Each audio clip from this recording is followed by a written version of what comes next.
রাত ঠিক ৩টা ৭ মিনিট। আমার ফোনটা হঠাৎ বেজে উঠল। নাম্বারটা আননোন। এই সময় কার ফোন?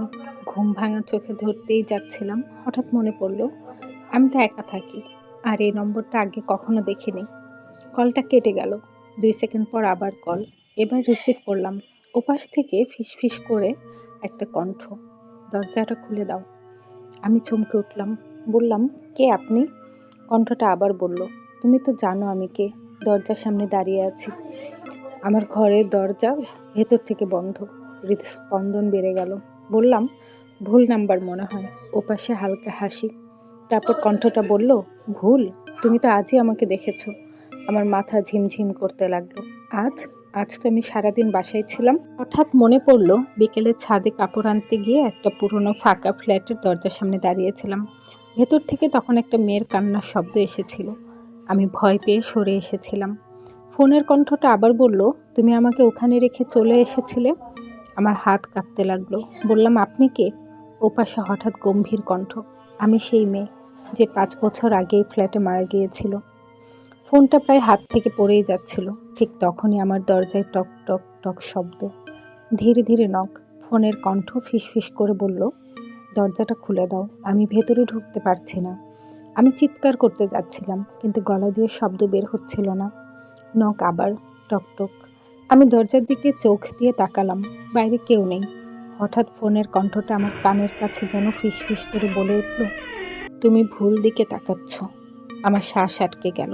কারণ আমি তখন বুঝলাম ও দরজার বাইরে নয়। ধীরে ধীরে আমি পেছনে তাকালাম। আয়নার সামনে একটা মেয়ে দাঁড়িয়ে, চুল মুখ ঢেকে আছে, পা মাটিতে ছোঁয় না। সে ধীরে মাথা তুলল আর বলল, এবার কি আমাকে চিনতে পারছো? ঠিক তখনই ফোনটা হাত থেকে পড়ে গেল।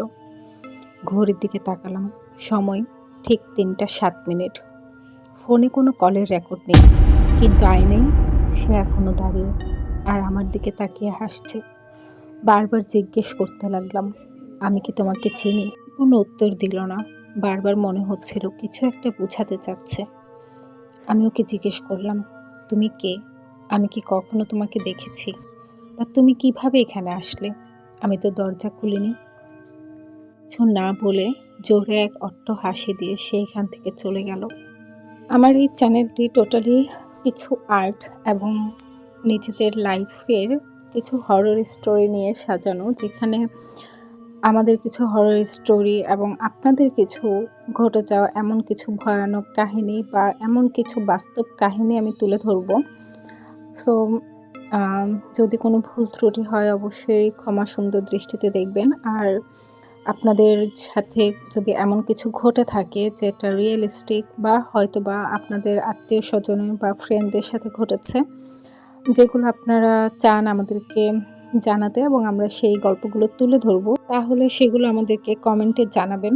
আর আমার চ্যানেলটাকে সাবস্ক্রাইব করবেন, লাইক ফলো দিয়ে পাশে থাকবেন, কমেন্ট করবেন। আর খুব বাস্তব কিছু কাহিনী নিয়ে আমি আমার নেক্সট গল্পটা নিয়ে খুব তাড়াতাড়ি আসবো।